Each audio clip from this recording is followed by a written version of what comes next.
My phone rang during our Tuesday morning production meeting, displaying an unknown number with a Phoenix area code. I almost ignored it, but something made me step outside the conference room and answer. The voice on the other end made my blood freeze. A collections agent from First National Bank demanded immediate payment on a $529,000 mortgage that was 30 days past due.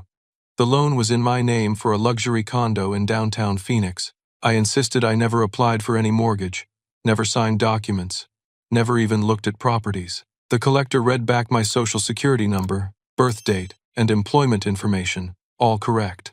My hands shook as reality crashed down. I sat in my truck outside the manufacturing plant where I worked as operations manager, trying to process what had just happened. The collections agent, a woman named Janet Morrison, had been relentless. She refused to believe I knew nothing about a mortgage for Unit 412 at Phoenix Grand Towers, a luxury high-rise I'd never even heard of.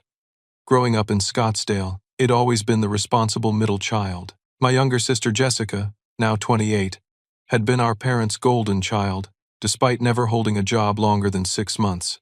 While I worked 2 jobs through college and graduated with a business degree from Arizona State University, Jessica dropped out of community college 3 times and constantly asked for money.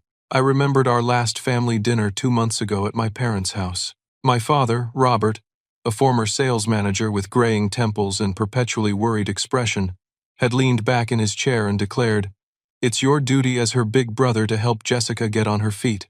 My mother, Linda, a petite woman who worked part-time at Nordstrom, nodded enthusiastically while refilling our iced tea glasses. "Family comes first, Anton," she had said, adjusting her reading glasses. "You should consider helping Jessica with a down payment for her own place. She needs stability to find the right direction in life." I had politely declined, mentioning my own savings goals for purchasing a house. Jessica had pouted, twirling her blonde hair around her finger and complaining that everyone expected her to live in some gross apartment forever. Robert had given me a disappointed look, the same expression had worn throughout my childhood whenever I failed to meet his expectations. Now, sitting in my truck with my heart pounding, I pulled up my credit report on my phone. What I saw made my stomach drop.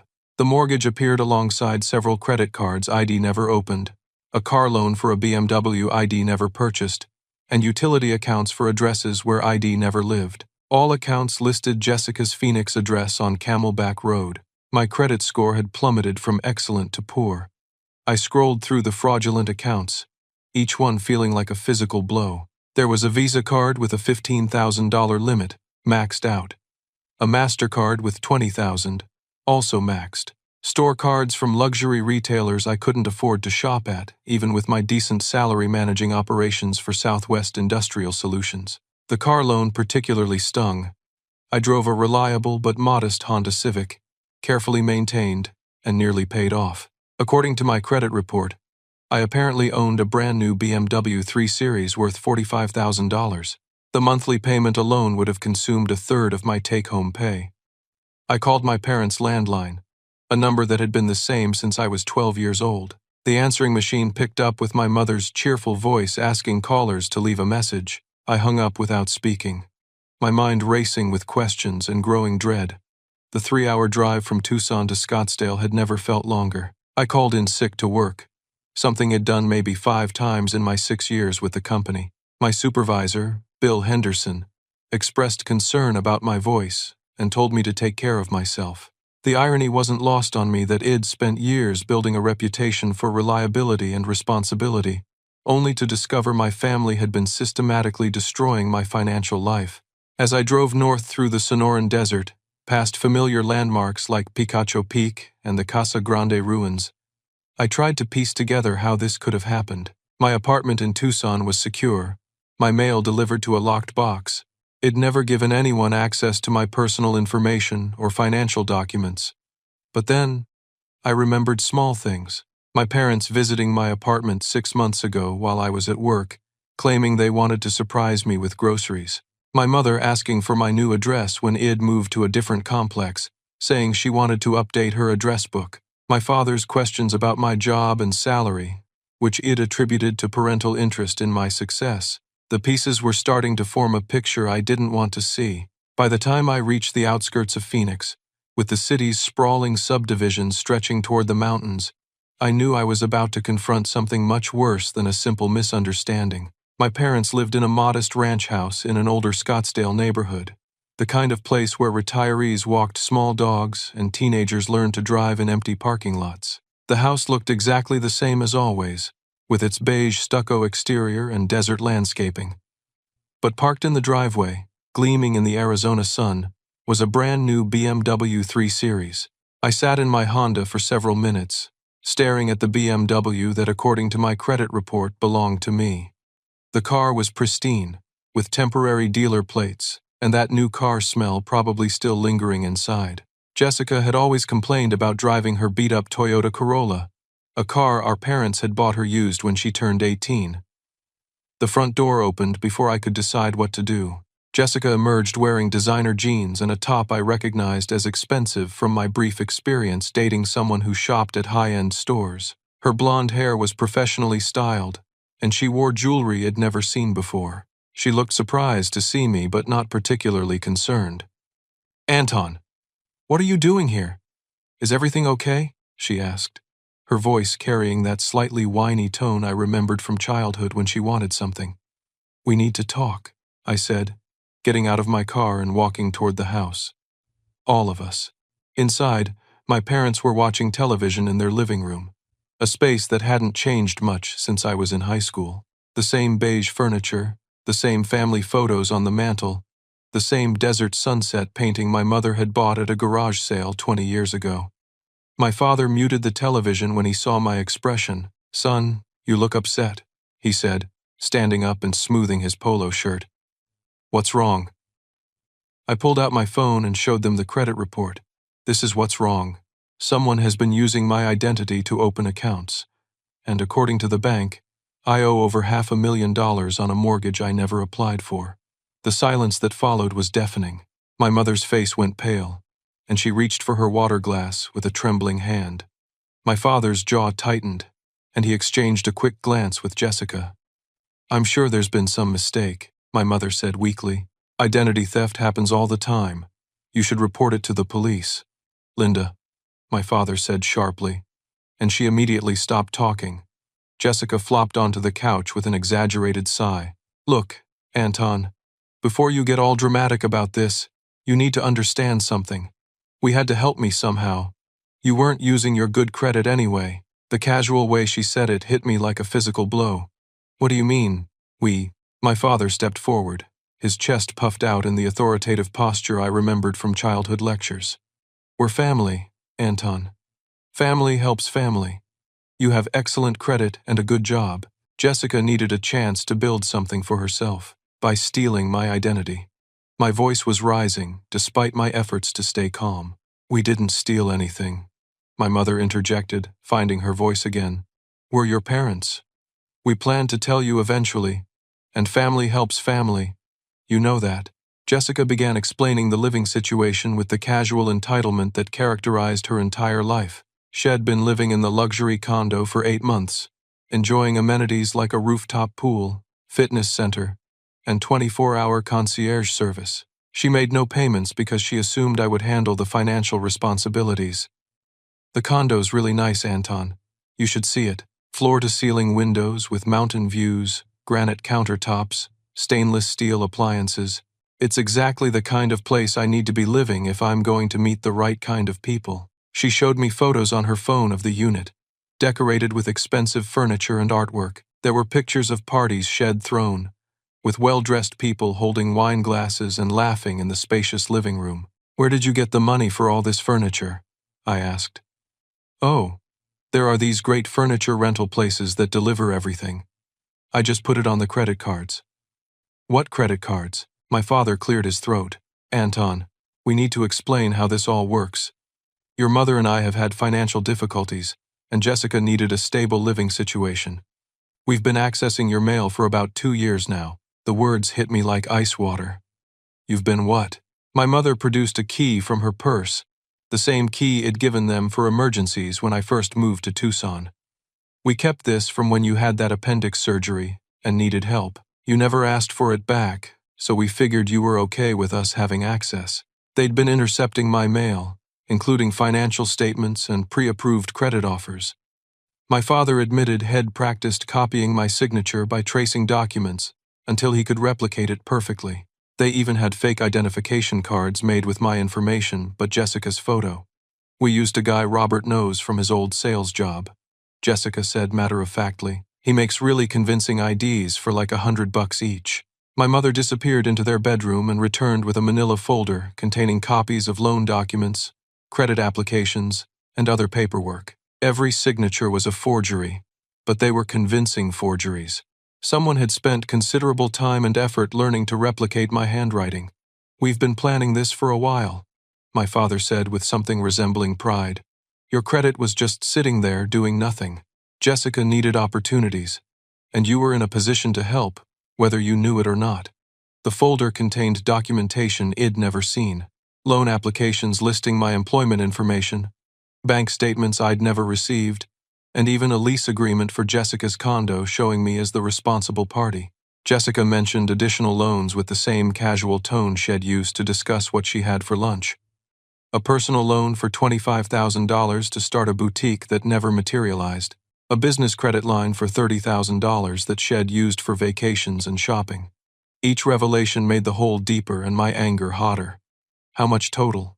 I asked, my voice barely controlled. My father consulted a notebook he pulled from his pocket.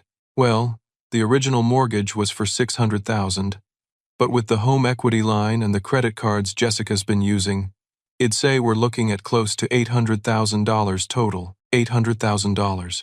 More money than I'd see in a decade, stolen from my identity and spent on luxuries and frivolous purchases. I thought about my careful budgeting, my brown bag lunches, my 3-year-old Honda Civic that I maintained meticulously to avoid car payments.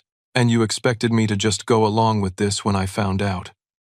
We expected you to understand family obligations, my father said sternly. We raised you, fed you, put a roof over your head for 18 years. This is how children repay their parents. My mother nodded agreement. Besides, you make good money at that plant job. You don't need perfect credit like Jessica does. The twisted logic was breathtaking. They'd stolen my identity, destroyed my credit, and committed multiple felonies. But somehow I was the selfish one for objecting. Jessica looked up from her phone, where she'd been scrolling through social media during our conversation. Oh, and Anton? I'm pregnant. The pregnancy announcement hit the room like a bomb. My parents exchanged excited glances, and my mother immediately started crying happy tears. For a moment, I almost forgot about the fraud as the family dynamics shifted to celebration mode. Pregnant? My mother gasped, reaching for Jessica's hands. How far along? Who's the father? Oh, honey, this is wonderful news. Jessica smiled with the satisfaction of someone who'd just played a winning card. About 8 weeks. The father is Derek Thompson. You'd like him, Mom. Has a lawyer. A lawyer, my father repeated with obvious approval. That's excellent, Jessica. A professional man with good prospects. I felt sick watching my family celebrate while $800,000 in fraudulent debt hung over my head. We need to talk about the money situation before we discuss anything else. Anton, my mother said sharply, your sister just announced she's having a baby. Can't you be happy for her? No. I can't be happy when she's destroyed my entire financial life. Jessica's expression hardened. I haven't destroyed anything. I've been building something. Derek doesn't know about the baby yet, but when I tell him, he's going to want to marry me. His family has money, real money.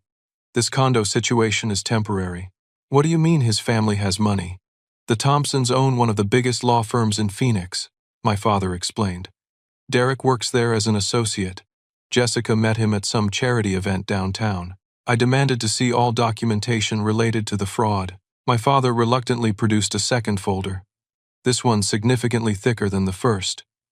The scope of the theft was staggering and systematic. The original mortgage was indeed for $600,000, used to purchase the condo for $590,000 with closing costs, accounting for the difference. But they'd also secured a home equity line of credit against the property for $150,000.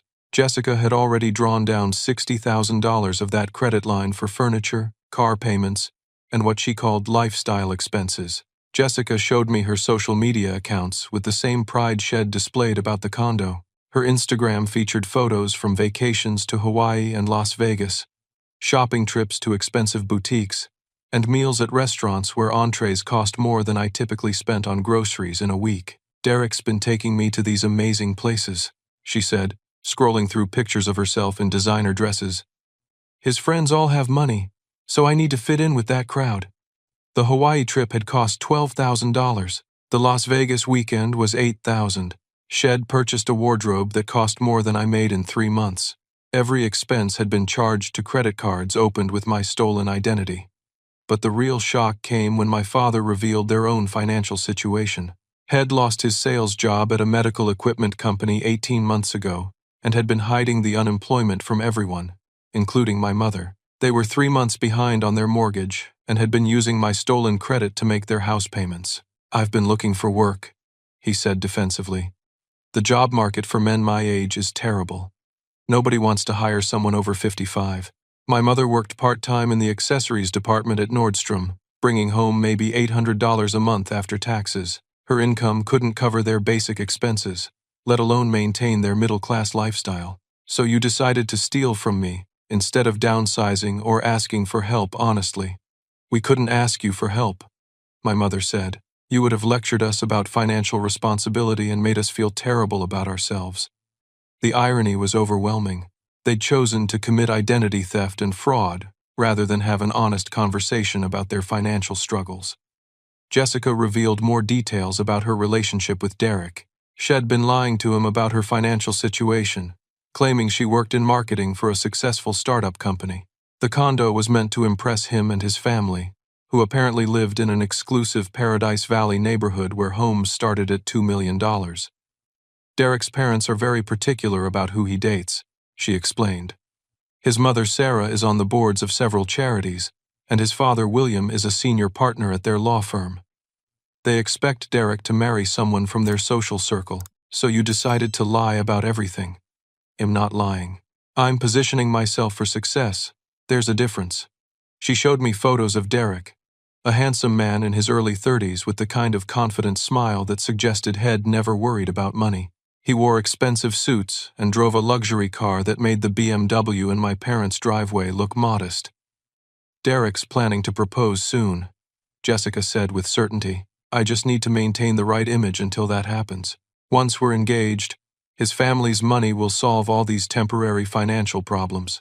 The pregnancy was part of this strategy. Jessica believed having Derek's baby would force him to marry her, regardless of his family's approval. She'd already started taking prenatal vitamins and researching expensive private obstetricians in Scottsdale. "What if he doesn't propose?" I asked. "He will," she said with the confidence of someone who'd never faced serious consequences for their actions. "Men like Derek don't abandon pregnant girlfriends. It would look terrible for his family's reputation."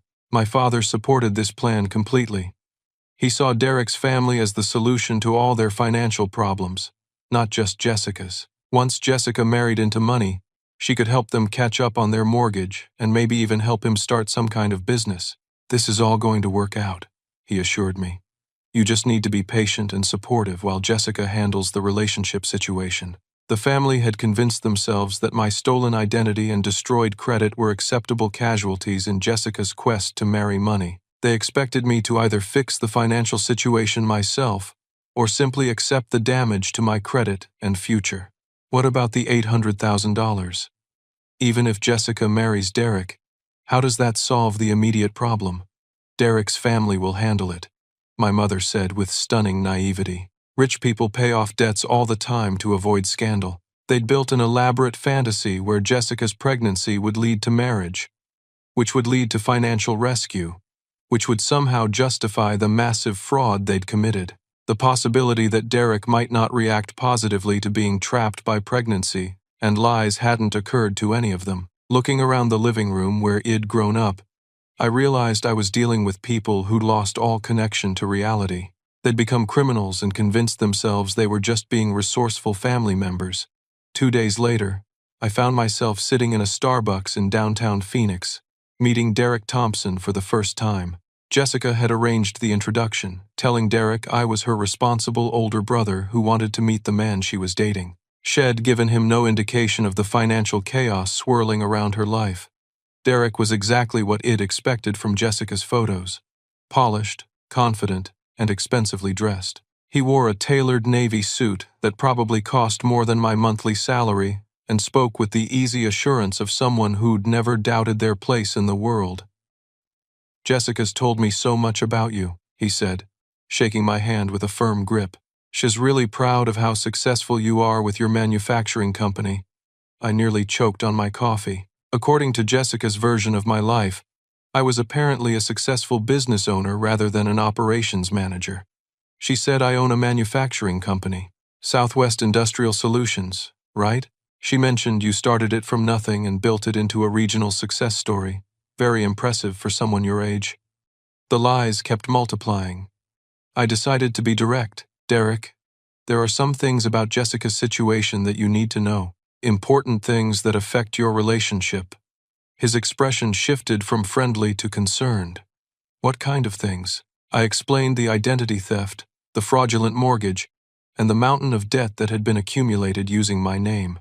Derek listened with the focused attention of someone trained in law, asking clarifying questions and taking notes on his phone.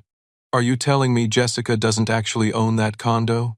he asked when I finished. "Jessica doesn't own anything. Everything she has was purchased using my stolen credit. The car, the furniture, the expensive dinners and vacations, all of it was fraud." Derek's face went pale. "She told me she worked in marketing and had excellent credit. We've been talking about her helping me buy an investment property. She's never held a steady job and has no legitimate income source." For a moment, Derek just stared at his coffee cup. Then he pulled out his phone and made a call. "Dad, I need you to meet me at the office. We have a situation that requires legal advice."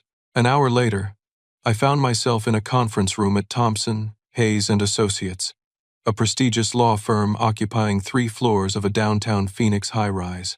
The office was all polished wood and leather furniture, with floor-to-ceiling windows overlooking the city skyline. William Thompson was an imposing man in his 60s, with silver hair and the kind of commanding presence that comes from decades of courtroom victories. He listened to my story with the dispassionate attention of someone evaluating a business transaction rather than a personal crisis. "This is obviously a serious criminal matter," he said when I finished. "Identity theft, mortgage fraud, credit fraud.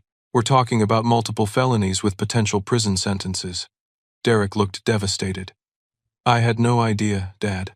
Jessica seemed so put together, so successful. She's a con artist, son. A skilled one, but a con artist nonetheless." William turned to me with calculating eyes. "The question now is how we protect Derek from any association with these crimes." I assumed he meant helping Derek disentangle himself from Jessica, but William had a different approach in mind. He suggested I sign documents accepting legal responsibility for all debts, claiming the charges as legitimate family loans rather than identity theft. "If you pursue criminal charges, Derek could be called as a witness," William explained. "His relationship with Jessica makes him a person of interest in any fraud investigation. That kind of publicity could damage our firm's reputation and Derek's career prospects." "But I'm the victim here," I protested. "That's debatable. Family financial disputes often involve shared credit arrangements that later become contentious. A prosecutor might argue you willingly participated, but are now having buyer's remorse." William produced a folder containing documentation that made my blood freeze. Photographs of me entering my parents' house, records showing my parents had a key to my apartment, and bank statements showing regular deposits into my account followed by large withdrawals. "We've done some preliminary investigation," he said, matter-of-factly. "Your parents have been accessing your mail and apartment for years. That suggests ongoing permission and cooperation. Jessica has been posting photos of expensive purchases on social media for months, and you never reported identity theft during that time." He was building a case to frame me as a willing participant in the fraud, not a victim. The legal expertise that should have been protecting Derek was being used to threaten me instead. "If you refuse to accept responsibility, well, be forced to report to authorities that you participated in defrauding financial institutions," and are now trying to escape consequences by claiming victimization. Derek looked uncomfortable with his father's tactics but said nothing. The pressure from his family's wealth and reputation was overwhelming his personal sense of right and wrong. William continued his threats with the casual tone of someone ordering lunch. Criminal identity theft charges require proving you had no knowledge of the accounts. Given the documentation we've found, that would be difficult to establish. However, if you sign papers accepting the debts as legitimate family arrangements, this becomes a civil matter rather than criminal. You're asking me to accept $800,000 in debt that I didn't create. I'm offering you a way to avoid federal criminal charges. Without our cooperation, prosecutors will assume you're lying about your knowledge of these accounts. The meeting revealed the true character of Derek's family. They weren't concerned about justice or helping anyone. They wanted to eliminate any potential embarrassment or legal exposure for themselves, even if it meant destroying an innocent person's life. William produced additional documents showing Head already contacted the various creditors, suggesting there might be questions about my claims of identity theft. Head poisoned the well before I even knew there was a problem. Derek finally spoke up. Dad, this seems wrong. Anton is the victim here. Derek, you're thinking like an idealist rather than a lawyer. Our responsibility is protecting our family and firm, not playing hero for strangers. I realized I was trapped in a nightmare where the people with the resources to help were actively working against me. William had the legal expertise and financial resources to make my life miserable, while I had nothing but the truth. The meeting ended with William giving me 48 hours to decide whether to accept responsibility for the fraudulent debts or face criminal charges for identity theft conspiracy. He handed me his business card with a sardonic smile. I hope you make the smart choice, Anton. Prison is very unpleasant for people who defraud banks. As I left the law firm, I realized the stakes had escalated far beyond family drama. I was now dealing with powerful people who viewed destroying my life as acceptable collateral damage in protecting their reputation. Derek followed me to the elevator, looking genuinely conflicted. Anton, I want you to know I don't agree with my father's approach here, but you're not going to stop him. I can't. He controls my career, my income, everything. I'm sorry. The elevator doors closed between us, and I knew I was on my own against people who had every advantage except the truth. That evening, I sat in my Tucson apartment researching criminal defense attorneys who specialized in identity theft cases. My savings account, carefully built over 6 years of disciplined living, contained about $20,000. Legal fees would drain that quickly, but I had no choice. Patricia Vegas' website described her as a former prosecutor who now defended white-collar crime victims. Her office was modest compared to Thompson, Hayes, and Associates, occupying a converted house near the University of Arizona campus. But her credentials were impressive, including successful cases against major financial institutions and identity theft rings. When I called her emergency number, she answered personally despite the late hour. I explained the situation while she took detailed notes, occasionally asking questions that demonstrated her expertise. Mr. Thompson is using classic intimidation tactics, she said when I finished. Victims of identity theft cannot be legally forced to accept responsibility for crimes committed against them. His threats are baseless. Patricia's confidence was the first good news I'd received in weeks. She agreed to meet me the next morning to review all documentation and develop a strategy. Her office was cluttered but organized, with case files stacked neatly on shelves and legal texts filling every available space. Patricia was a small woman in her 40s, with graying hair and intense brown eyes that missed nothing. I've dealt with William Thompson before, she said, reviewing the documents Head shown me. 5 years ago, he was sanctioned by the state bar for witness intimidation in a white-collar crime case.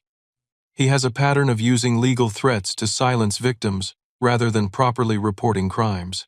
She explained that Thompson's firm had represented several clients in similar family fraud cases, always using intimidation to avoid publicity and criminal investigations that might embarrass wealthy clients. He's betting you don't have the resources or knowledge to fight back effectively. That's where he's miscalculated.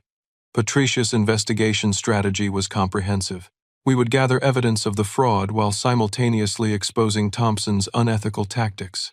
She contacted Detective Maria Santos from the Phoenix Police Department's Financial Crimes Unit, who agreed to meet with us. Detective Santos was a professional woman in her 30s who specialized in complex financial crimes. Her office at the Phoenix Police Department was filled with case files and computer equipment used to track digital fraud. "Jessica Thompson is already on our radar," she said, reviewing my documentation. "Shay's been involved in other fraudulent schemes, including posing as a successful businesswoman to obtain credit cards under false pretenses." This revelation stunned me. Jessica's crimes weren't limited to stealing my identity. She was apparently a career criminal who targeted financial institutions across the Phoenix metropolitan area. Detective Santos showed me files documenting Jessica's previous fraud attempts, fake employment verification for rental applications, forged references for credit applications, even a scheme where Shed posed as a real estate agent to collect deposits from prospective renters for properties she didn't control. "Your case is the most sophisticated we've seen from her, but it fits the pattern. She targets family members because they're less likely to report crimes immediately. Patricia suggested I wear recording devices during any future conversations with my family or the Thompsons. Arizona was a one-party consent state, meaning I could legally record conversations without informing other participants. The next day, I returned to my parents' house wearing a digital recorder Patricia had provided. My parents and Jessica were expecting me to announce my decision about accepting responsibility for the debts. "Have you thought about what we discussed?" my father asked as I sat down in their living room. "I've thought about it a lot. I'm trying to understand how my own family could steal my identity and destroy my credit, then expect me to accept responsibility for crimes I didn't commit." My mother started crying. "Anton, we're not criminals. We're your family who needed help. There's a difference. Stealing someone's identity and forging their signature are crimes, Mom. Federal crimes." Jessica was less emotional in her responses. "Look, Anton, this whole situation is temporary. Derek's going to propose. And once I marry into his family, money won't be an issue anymore. Have you told Derek you're pregnant?" "Not yet. I'm waiting for the right moment. But when I do, he'll be excited." Has mentioned wanting children.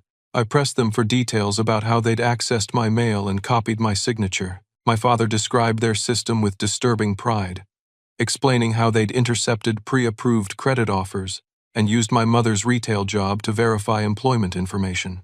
"Linda knows people in the credit department at Nordstrom. They helped us understand how credit applications work and what information we needed to provide. They'd also been accessing my apartment regularly, not just for mail, but to gather additional personal information needed for credit applications. They knew my mother's maiden name, my first pet's name, and other security questions because they'd raised me. The recording captured Jessica admitting to using my credit for luxury purchases that had nothing to do with establishing a stable living situation. Vacations, jewelry, expensive dinners with Derek, and shopping sprees that served only to maintain her fraudulent lifestyle. Most damaging was my father's admission that they'd done this before. We helped Marcus with some credit issues 10 years ago when he was going through his divorce. Marcus was my older brother who'd moved to Seattle and rarely contacted the family. It always assumed he was just busy with his career in software development. After gathering hours of recorded admissions, Patricia contacted Derek directly, bypassing his father's intimidation tactics. She arranged a meeting at a neutral location, a coffee shop near Arizona State University. Derek arrived looking haggard and stressed. "My father is furious that you hired an attorney. He says it proves you're preparing to make false accusations. Derek, your father is trying to frame an innocent person for crimes he knows your girlfriend committed. How do you feel about that?" For the first time, Derek seemed to grasp the moral implications of his family's strategy. "I've been thinking about this situation constantly. What Jessica did was wrong, and what my father is doing is also wrong." Patricia showed Derek copies of the evidence we'd gathered, including recordings of Jessica admitting to fraud and my parents describing their systematic identity theft operation. "Derek, you're a victim here too," she explained. "Jessica has been lying to you about everything. Her job, her income, her living situation, even her pregnancy claims." "What do you mean, pregnancy claims?" I showed him Jessica's social media posts from recent weeks, including photos of her drinking alcohol at parties and a post complaining about her period being late due to stress. There was no evidence she was actually pregnant. Derek stared at the photos for a long time. She told me she was definitely pregnant and had already seen a doctor for confirmation. She lied about that like she lied about everything else. For the first time since this nightmare began, I felt like someone from Derek's side might actually help rather than hinder the pursuit of justice. Derek made a decision that probably saved both our futures. I want to help you prove what really happened, and I want to distance myself from Jessica completely. He revealed that his mother, Sarah, had been uncomfortable with William's tactics from the beginning. She had been documenting her husband's unethical practices for years, waiting for the right opportunity to expose them. My mother is a good person who's been trapped in marriage to someone who's lost his moral compass. She'll help if we approach her correctly. The investigation was expanding beyond my stolen identity to expose a pattern of criminal behavior involving multiple people. Patricia was confident we could not only clear my name but ensure justice for everyone involved. A week later, I arranged what my family believed would be a final meeting to discuss my decision about accepting responsibility for Jessica's fraudulent debts. The location was my parents' living room, the same space where I'd discovered the scope of their betrayal. What they didn't know was that Detective Santos and FBI agent James Rodriguez were positioned outside the house with sophisticated listening equipment, recording every conversation for federal prosecution. Patricia had coordinated with federal authorities because the crimes crossed state lines and involved amounts exceeding federal minimums for major financial fraud. I arrived to find Jessica, Derek, and William Thompson already seated around my parents' coffee table.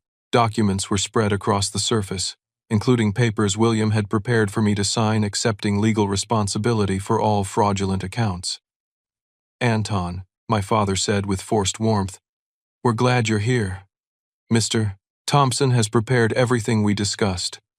Once you sign these papers, this whole misunderstanding can be put behind us." Derek looked uncomfortable, fidgeting with his phone and avoiding eye contact with Jessica.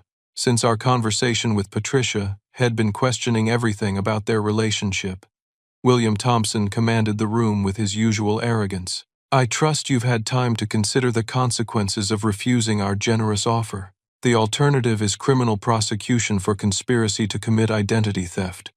Before I decide anything, I'd like to hear everyone admit what they actually did, for my own peace of mind."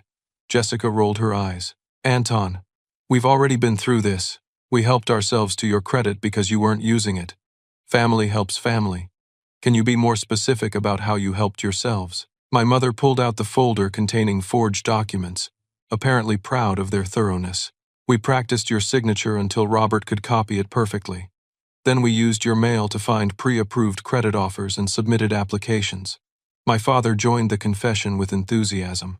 "The hardest part was getting photo identification with your name and Jessica's picture.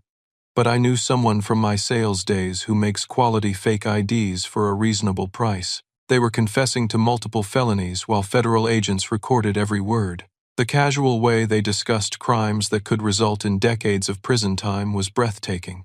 William Thompson seemed eager to wrap up the meeting. "Now that we've reviewed the situation, let's get these papers signed so everyone can move forward. Actually, there's something I need to tell everyone first."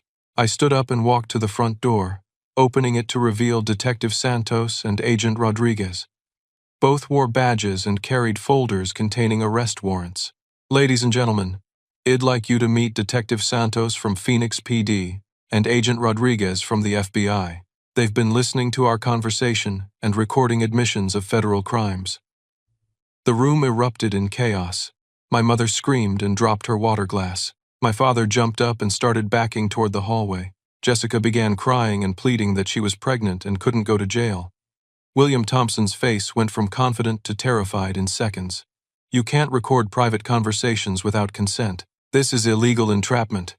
Agent Rodriguez smiled coldly. "Arizona is a one-party consent state, Mr. Thompson. Mr. Anton had every right to record conversations involving crimes committed against him." Detective Santos began reading Miranda rights, while Agent Rodriguez explained the charges.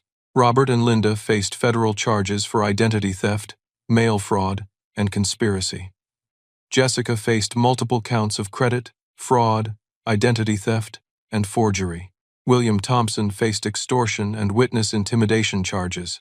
Mr. Thompson, Agent Rodriguez continued, "We've also been investigating your law firm's pattern of intimidating victims in financial crime cases. Your state bar sanctions from 5 years ago made you a person of interest in several other matters. The house was searched while my family members were processed for arrest. Federal agents found additional evidence in my parents' bedroom, including fake documents, copies of my identity papers, and detailed records showing they'd been systematically stealing mail from multiple family members for years. Jessica's phone contained text messages with Derek that contradicted her pregnancy claims. She'd been researching pregnancy symptoms online and planning to fake a miscarriage after securing an engagement ring. Derek, who had not been involved in any crimes, was released after providing testimony about Jessica's lies and his father's intimidation tactics. He looked devastated but relieved as agents led Jessica away in handcuffs. "I'm sorry, Anton," he said as we stood in my parents' driveway. "I should have seen what was happening sooner." The most shocking discovery came when agents searched Jessica's condo. Hidden in her bedroom closet were documents related to other identity theft schemes, targeting previous boyfriends, and even random acquaintances whose personal information Shed obtained through social media. Detective Santos showed me files Jessica had been keeping on potential future victims. "Your sister was running sophisticated identity theft operations targeting multiple people simultaneously. This isn't family financial stress. She's a career criminal." My parents were taken into federal custody, still protesting that they were just helping their daughter and that I was being ungrateful. The delusion persisted, even as handcuffs were applied and rights were read. Robert's final words to me as he was loaded into a federal vehicle were, "You destroyed this family, Anton. All you had to do was help your sister."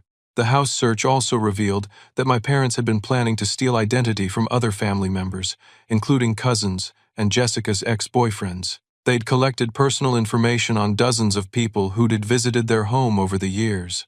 Agent Rodriguez explained that federal prosecutors were confident about securing convictions based on the evidence and recorded confessions. Identity theft cases are difficult when victims wait to report crimes, but your family essentially confessed to everything. This is the strongest case of its type I've seen. As evening fell, and the last federal vehicle left my parents' neighborhood, I stood alone in the driveway where I'd learned to ride a bicycle and played basketball as a child. The house looked the same, but everything about my family's life had been revealed as an elaborate criminal conspiracy. Patricia arrived to drive me back to Tucson, since I was too emotionally exhausted to make the trip safely. "How do you feel?" she asked as we pulled away from the house. "Like I've been living in a lie for years without knowing it." The confrontation was over, but the legal process was just beginning. Federal prosecutors had assured me that restitution would be pursued aggressively and that my credit would be completely restored through the criminal case. More importantly, I was finally free from a family that had viewed my financial future as their personal resource. The betrayal hurt deeply, but the truth was liberating in ways I was just beginning to understand. 6 months later, I sat in a federal courtroom in Phoenix watching my family members receive their sentences. The legal process had been swift once they decided to plead guilty rather than face trial with overwhelming evidence against them. My father received 5 years in federal prison for identity theft and mail fraud. At 57 years old, he would be over 60 when released, his reputation and career permanently destroyed. My mother received 3 years, though her sentence was reduced due to cooperation with prosecutors and her secondary role in the crimes. Jessica received the harshest sentence: 7 years for multiple counts of credit, fraud, identity theft, and what prosecutors called systematic financial predation. The judge noted that her crimes showed sophisticated planning and complete disregard for victims, including family members. During her sentencing hearing, Jessica finally showed genuine emotion, crying as she realized prison was inevitable. She'd lost the luxury condo, the BMW, and all the expensive possessions purchased with my stolen credit. Derek had moved to Denver and blocked her from all communication.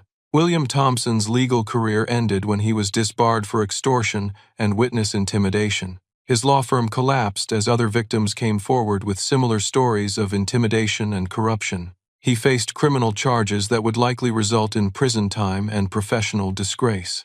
The asset recovery process worked better than Patricia had predicted. The condo was sold, with proceeds applied to the fraudulent mortgage balance. Jessica's BMW and luxury furniture were seized and sold at auction.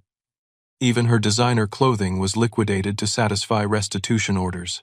My credit was completely restored through the legal process, with all fraudulent accounts removed and my score returning to excellent status. The experience had taught me to monitor credit reports regularly and protect personal information more carefully. But the most important healing came through reconnecting with family members I'd lost contact with. My brother Marcus flew in from Seattle for the sentencing hearings, and we spent hours discussing the family dynamics we'd both endured. "I should have warned you," Marcus said over dinner at a quiet restaurant near the courthouse. "They tried the same thing with me 10 years ago, but on a smaller scale. I chose to move across the country rather than confront them." Marcus revealed that our parents had opened credit cards in his name during his divorce, accumulating about $30,000 in debt before he discovered the fraud. Rather than pressing charges, Head quietly paid off the debts and distanced himself from the family. "I told myself I was protecting them by not reporting the crimes," he explained. "But I was really just enabling them to target someone else." We realized our parents had been testing identity theft techniques on Marcus before launching the more sophisticated operation against me. His silence had given them confidence that family victims wouldn't fight back effectively. Marcus and I began building the kind of adult relationship we'd never had growing up. He was a successful software engineer with a stable marriage and 2 children I'd barely known existed. The family dysfunction had driven us apart, but shared experience with our parents' crimes brought us back together. I also connected with Derek's mother, Sarah, who had filed for divorce from William after his arrest. She'd been documenting his unethical practices for years, waiting for courage to act. The identity theft case gave her the evidence she needed to expose his corruption. "I was trapped in that marriage by fear and financial dependence," she told me over coffee. "Watching him try to destroy you for protecting his reputation was the final straw." Sarah became an advocate for victims of legal intimidation, working with bar associations to identify and sanction attorneys who abuse their position to silence crime victims. Her testimony helped convict William and led to investigations of his former clients. The experience taught me important lessons about family relationships and personal boundaries. I'd spent years accepting guilt and obligation for family problems I didn't create, believing that loyalty required accepting abuse and manipulation. Patricia helped me understand that protecting myself wasn't selfish, but necessary for stopping a pattern of criminal behavior. "Enablement isn't love," she explained. "Sometimes the most loving thing you can do is refuse to participate in destructive behavior." I began volunteering with identity theft victim support groups, sharing my experience and helping others navigate the legal process. The emotional trauma of family betrayal was common among victims, and peer support was often more helpful than professional counseling. Speaking at community education events about identity theft, prevention became a regular activity. My story was particularly effective because it demonstrated how family members could become perpetrators, challenging assumptions that identity theft only involved strangers. The volunteer work introduced me to people who'd overcome similar betrayals and built healthy lives despite family dysfunction. Their stories inspired me to focus on future possibilities rather than past trauma. A year after the sentencing, I purchased a house in Tucson using my restored credit and savings that had grown during the legal proceedings. The 3-bedroom ranch-style home in a quiet neighborhood represented financial independence and security that no one could steal or manipulate. The house purchase was particularly meaningful because it demonstrated complete recovery from the identity theft. My credit score was higher than before the crimes, and my financial knowledge had grown substantially through working with attorneys and federal investigators. Marcus and his family visited for the housewarming party, along with Patricia, Detective Santos, and Sarah Thompson. It was the kind of celebration I'd never had with my birth family. Genuine, supportive, and built on mutual respect rather than obligation. Derek sent a card congratulating me on the house purchase. Head started working for a legal aid organization in Denver, using his law degree to help low-income families with financial problems. The experience with his father had motivated him to pursue meaningful work rather than profitable corruption. The financial recovery exceeded expectations. Restitution payments from asset seizures totaled over $400,000, completely eliminating the fraudulent debts and providing additional compensation for damages. Federal prosecutors had been aggressive in pursuing recovery because the evidence was so overwhelming. More importantly, Id learned to distinguish between genuine family relationships and manipulative dysfunction masquerading as loyalty. True love doesn't require accepting criminal behavior or sacrificing personal well-being for others' convenience. The hardest lesson was accepting that some people, even family members, will choose destructive behavior over healthy relationships. My parents had opportunities to seek honest help for their financial problems but chose crime instead. Jessica had opportunities to build legitimate success but preferred shortcuts that hurt innocent people. Understanding these choices as their responsibility rather than my failure was crucial for emotional healing. I couldn't have prevented their crimes by being more helpful or understanding. They chose criminal behavior because they believed they deserved what others had worked to achieve. The story concludes with reflection on how the worst betrayal of my life ultimately freed me from toxic family dynamics and taught me the difference between genuine love and manipulative control. Sometimes protecting yourself is the most loving thing you can do for everyone involved, including those who've hurt you. Today, I have real family relationships built on honesty and mutual support. Patricia remains a close friend and mentor. Marcus and I talk weekly and vacation together annually. Sarah Thompson has become like the mother I never really had, offering wisdom without manipulation. The experience taught me that family isn't determined by genetics, but by choosing to treat each other with respect, honesty, and genuine care. My new chosen family is smaller than my birth family, but infinitely more supportive and trustworthy. Looking back, I'm grateful the bank called that Tuesday morning.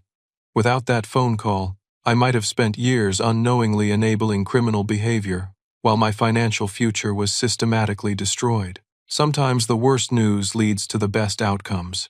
The identity theft was devastating, but recovery was possible because I chose to fight rather than accept false responsibility for crimes I didn't commit. Standing up to manipulation and intimidation was the most difficult but most important decision I've ever made. Have you ever faced a situation where family members expected you to sacrifice your well-being for their convenience?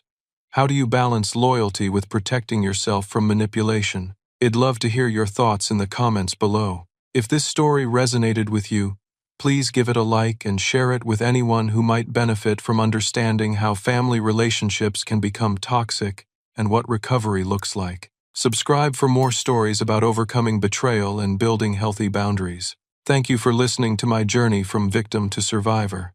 Remember that you deserve relationships built on respect and honesty, not obligation and manipulation.